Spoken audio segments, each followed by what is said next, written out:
Le ramadan vient de commencer, un mois que nous appelons le mois de la retenue, le mois de la discipline, le mois de la purification.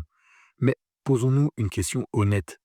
Comment se fait-il que le mois du jeûne soit devenu, dans beaucoup de foyers, le mois de la surconsommation? Et les chariots débordent, les tables se remplissent au-delà du nécessaire, les dépenses explosent. Parfois même certains s'endettent pour bien faire le ramadan. Comment avons-nous pu transformer le mois de la sobriété en mois d'excès? Aujourd'hui, je voudrais qu'on prenne un moment pour réfléchir. Non pas pour juger, bien sûr, mais plutôt pour nous réajuster, nous entraider. Et avant d'aller plus loin, je me permets juste une petite parenthèse. J'écris un livre qui s'appelle Bitcoin est-il obligatoire en islam? Il retrace l'histoire de la monnaie, son rôle en islam et propose une réflexion sur la place de Bitcoin dans ce contexte. Il fait une soixantaine de pages et se lit rapidement, il est entièrement gratuit. Vous pouvez le télécharger librement, sans email, sans inscription, sans rien du tout. L'objectif, c'est simplement de nourrir la réflexion. Donc, le lien est dans la description, lisez-le, puis revenez me dire en commentaire ce que vous en avez pensé, ça me fera vraiment très plaisir.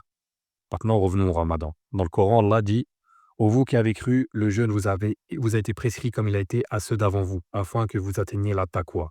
Le but du jeûne n'est pas la faim, ce n'est pas la fatigue, ce n'est pas la privation pour elle-même, mais c'est la taqwa. La taqwa, c'est la conscience permanente d'Allah, c'est se rappeler d'Allah, c'est vivre en sachant qu'il nous voit, c'est développer une espèce de vigilance intérieure, c'est mettre une barrière entre soi et ce qui déplaît à Dieu. Le jeûne nous entraîne à dire non. Il nous entraîne à dire non à la nourriture, non à l'eau, non aux pulsions, non aux habitudes automatiques, aux caprices, aux désirs. Il nous apprend la maîtrise du nafs, la maîtrise de notre âme. Aïcha, que Allah l'agrée, nous rappelle que le prophète sallallahu alayhi wa sallam vivait dans une grande simplicité. Parfois, pendant plusieurs mois, ça passait sans qu'un feu ne soit allumé dans sa maison. Il vivait simplement de dattes et d'eau. C'était pas la misère, c'était la simplicité, la sobriété. Le ramadan est censé nous réapprendre la valeur des choses simples, la valeur d'un simple verre d'eau qui n'est jamais plus rafraîchissant qu'après une longue journée sans boire, la valeur d'un morceau de pain qui n'est jamais plus goûteux, plus savoureux qu'après une longue journée sans avoir mangé, la valeur d'un repas tout simple qui n'est jamais plus nourrissant qu'après une journée de jeûne. Alors pourquoi, au lieu d'apprendre la maîtrise, multiplions-nous les excès durant ce mois? Peut-être que le problème, en fait, est culturel.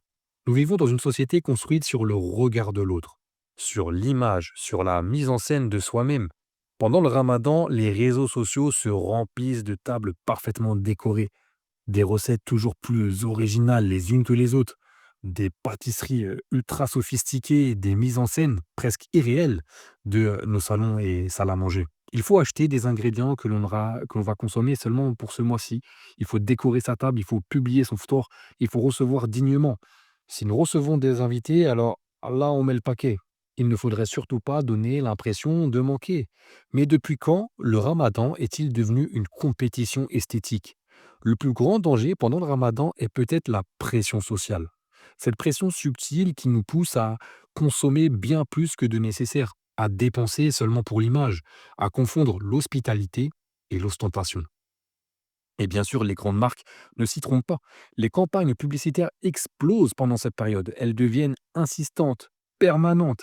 Elles ciblent spécifiquement la communauté musulmane en ce mois vraiment bien précis, parce que le reste de l'année, nous ne sommes pas forcément leur priorité, évidemment. Mais pendant le ramadan, soudainement, nous devenons un marché stratégique. On nous flatte, on utilise des références culturelles et religieuses, on joue sur l'émotion, sur la famille, sur la générosité. Tout cela pourquoi? Pour nous détourner de la nature profonde du ramadan et pour nous inviter à dépenser toujours plus dans leurs enseignes.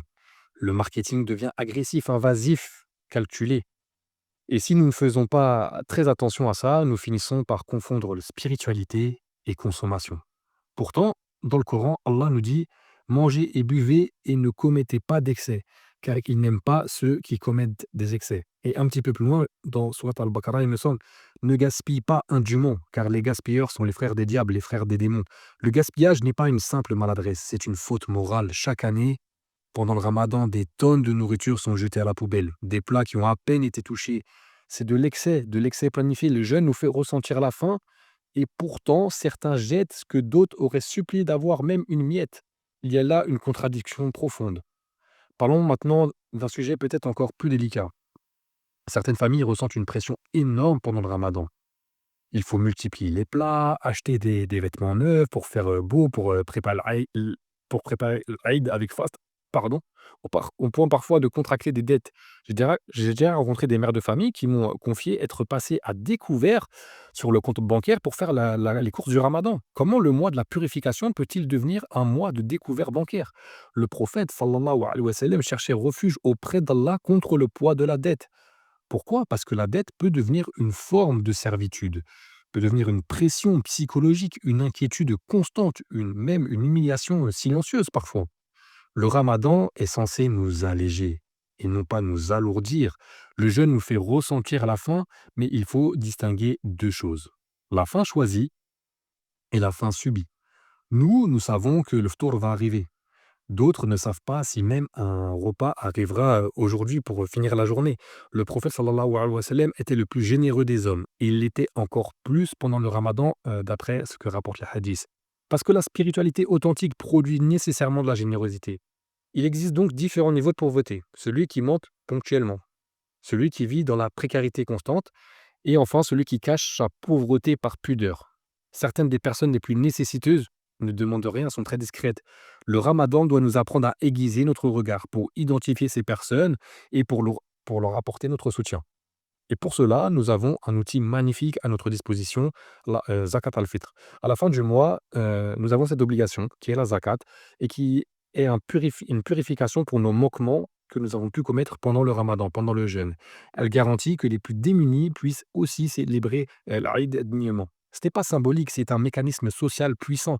Le ramadan n'est pas seulement une réforme individuelle, c'est une réforme communautaire. Si chacun respecte la juste mesure, si chacun évite l'excès, si chacun donne avec sincérité, alors la communauté entière s'élève, la communauté entière ne peut que s'enrichir. La semaine prochaine, je vais vous proposer une vidéo où nous relierons cette dimension sociale et économique de la Zakat al-Fitr à la question monétaire et à Bitcoin. Et je pense vraiment que ça va vous... C'est original, donc je pense que ça va vous intéresser. Abonnez-vous pour ne pas la manquer. Avant de conclure, j'aimerais vous proposer un petit indicateur simple pour savoir si votre ramadan aura globalement été une réussite pour cette année.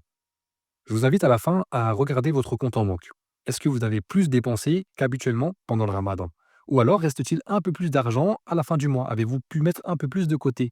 Logiquement, le ramadan devrait permettre de faire des économies, puisque on ne fait pas de restaurant, on fait moins de sorties, on fait moins de dépenses impulsives, on n'a pas de distractions.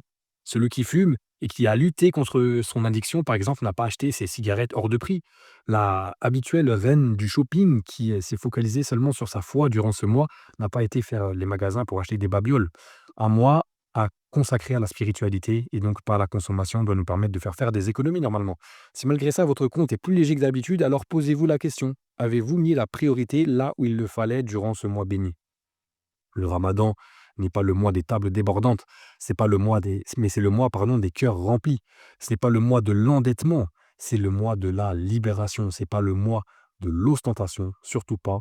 C'est le mois de la pudeur. Alors cette année, demandons-nous sincèrement, est-ce que ma manière de consommer pendant le mois de Ramadan reflète réellement l'esprit du jeûne? Qu'Allah nous accorde la sincérité, la mesure et la cohérence. On se retrouve, Inch'Allah, pour une prochaine vidéo sur ce que je vous ai, la Zakat al-Fitr, si j'ai le temps de vous la faire très rapidement, Inch'Allah. Dans tous les cas, abonnez-vous pour ne rien manquer. Je vous souhaite un très bon Ramadan à tous. Salam.